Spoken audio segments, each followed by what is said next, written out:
Senior శాసనసభ్యులు మాజీ మంత్రివర్యులు సునీతా లక్ష్మారెడ్డి గారి ఇంటి మీద నిన్న కాంగ్రెస్ గుండాలు చేసినటువంటి దాడిని తీవ్రంగా ఖండిస్తా ఉన్నాం. ఈ రాష్ట్రంలో ప్రజా పాలన కాదు, ఈరోజు గుండా రాజ్యం నడుస్తూ ఉంది. ప్రజల యొక్క హక్కులు పూర్తిగా కాలరాయబడ్డాయి. మొన్న సిద్దిపేటలో నా కార్యాలయం మీద దాడి కావచ్చు, నిన్న హైదరాబాద్లో కౌశిక్ రెడ్డి గారి ఇంటి మీద దాడి కావచ్చు, రాత్రి సునీతా లక్ష్మారెడ్డి గారి ఇంటిపైన దాడి కావచ్చు. అంటే ఒక గుండా రాజ్యం తలపించే విధంగా పాలన కొనసాగుతూ ఉంది. తెలంగాణకున్న మంచి పేరు మంటగలిపి ఇలా బీహార్ లాగా, ఒక రాయలసీమ ఫ్రాక్షనిజం లాగా ఈ రాష్ట్రాన్ని రేవంత్ రెడ్డి గారు నడుపుతా ఉన్నారు. నిన్న సునీతా లక్ష్మారెడ్డి గారి మీద జరిగిన దాడి అది కాంగ్రెస్ నాయకత్వ ప్రోత్సాహంతో జరిగిన దాడి.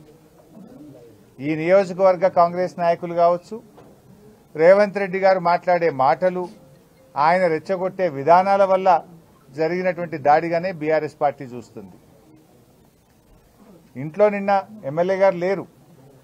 అర్ధరాత్రి పూట ఇటువైపు అసలు వినాయకుడిని ర్యాలీ తీసే సందర్భం గతంలో ఎప్పుడూ లేదు. ఉద్దేశపూర్వకంగా దాడి చేయాలనేటువంటి సంకల్పంతోనే వాళ్ళు ఇటువైపు ర్యాలీని తీసుకొచ్చి మరి ఇంటి మీద పటాకులు కాల్చడము, ఇంట్లోకి పటాకాయల్ని విసిరేయడము, ఇంట్లో చొరబడి ఇంట్లో ఉన్న పిల్లల మీద దాడి చేయడం జరిగింది. నేను ఇప్పుడే ఎస్పీ గారితో మాట్లాడాను, ఐజీ చంద్రశేఖర్ రెడ్డి గారితో మాట్లాడాను. వెంటనే కాంగ్రెస్ గుండాలను అరెస్ట్ చేయాలని చెప్పి డిమాండ్ చేయడం జరిగింది. వీడియోలు చాలా స్పష్టంగా కనబడతా ఉన్నాయి.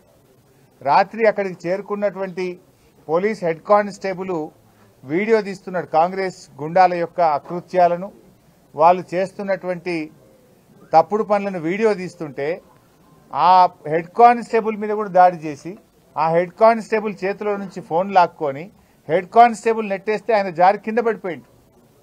మరి ఒక విధులు నిర్వహిస్తున్న పోలీస్ కానిస్టేబుల్ మీద కాంగ్రెస్ గుండాలు దాడి చేస్తే ఆ హెడ్ కానిస్టేబుల్తో పిటిషన్ తీసుకొని సూమోటో కింద 307 కేసు పెట్టాలి కదా.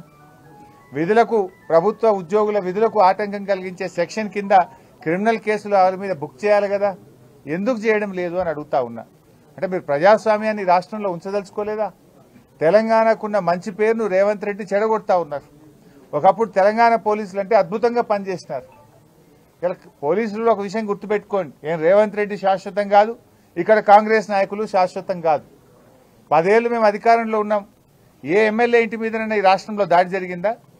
10 ఏళ్ల మా అధికారంలో ఎప్పుడైనా మేము ఈ రకంగా వ్యవహరించామా? అసలు ఎఫ్ఐఆర్ ఎవరైనా పిటిషన్ ఇస్తే 24 గంటల్లో ఎఫ్ఐఆర్ బుక్ చేయించిన సందర్భాలు ఉన్నాయి.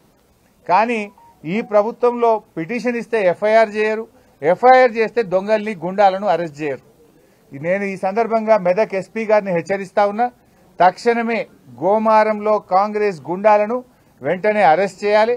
ఆ దాడికి ప్రోత్సహించిన వారి మీద కూడా కేసు నమోదు చేసి వారిని కూడా అరెస్ట్ చేయాలని చెప్పి డిమాండ్ చేస్తా ఉన్నాం. ఎట్టి పరిస్థితుల్లో దీన్ని వదిలిపెట్టాం. అవసరమైతే హ్యూమన్ రైట్స్ కమిషన్ పోతాం, నేషనల్ హ్యూమన్ రైట్స్ కమిషన్ కూడా ఫిర్యాదు చేస్తాం, అవసరమైతే కోర్టు మెట్లెక్కుతాం తప్ప వీళ్ళకి శిక్ష పడేదాకా కూడా వదిలిపెట్టాం. ఇప్పటికే ప్రజలు అసహించుకుంటున్నారు. ఇదేం ప్రజాపాలన, ఇది ప్రజాపాలన కాదు, ఇదంతా కూడా పోలీసు రాజ్యంగా మారిపోయింది, గుండాల రాజ్యంగా మారిపోయింది. దీన్ని చాలా తీవ్రంగా ఖండిస్తా ఉన్నాం.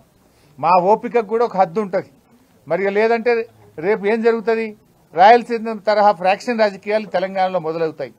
ఏదో కష్టపడి పోరాడి తెచ్చుకున్న తెలంగాణ, ఉద్యమాలు చేసి తెచ్చుకున్న తెలంగాణ, అభివృద్ధిలో దేశానికి ఆదర్శంగా తయారు చేసుకున్న తెలంగాణ, దీన్ని కాపాడుకోవాలనేటువంటి ప్రేమ మాకుంటుంది.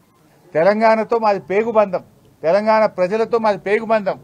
మీరేదో అదృష్టం కొద్దీ ముఖ్యమంత్రి అయింది, కానీ ఈ తెలంగాణ పరపతిని, పేరును దెబ్బతీయకండి.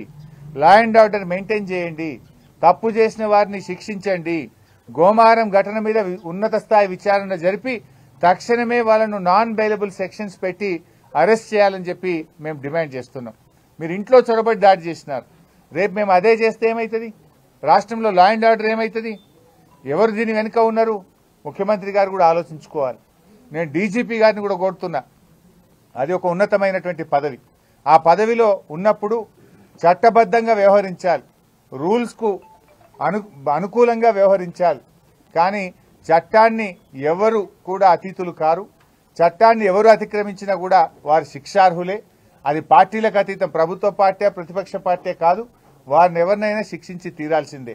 I request the DGP, immediate గా మీరు ఇంటర్వ్యూన్ కాండి, దీని మీద విచారణ జరపండి, ఆ కాంగ్రెస్ గుండాలను అరెస్ట్ చేయండి, పోలీస్ హెడ్ కానిస్టేబుల్ మీద దాడి చేసిన వాళ్ళను, ఆ దాడికి ప్రోత్సహించిన వారిని కూడా గుర్తించి వారిని కూడా తక్షణమే అరెస్ట్ చేయాలని డిమాండ్ చేస్తున్నాం.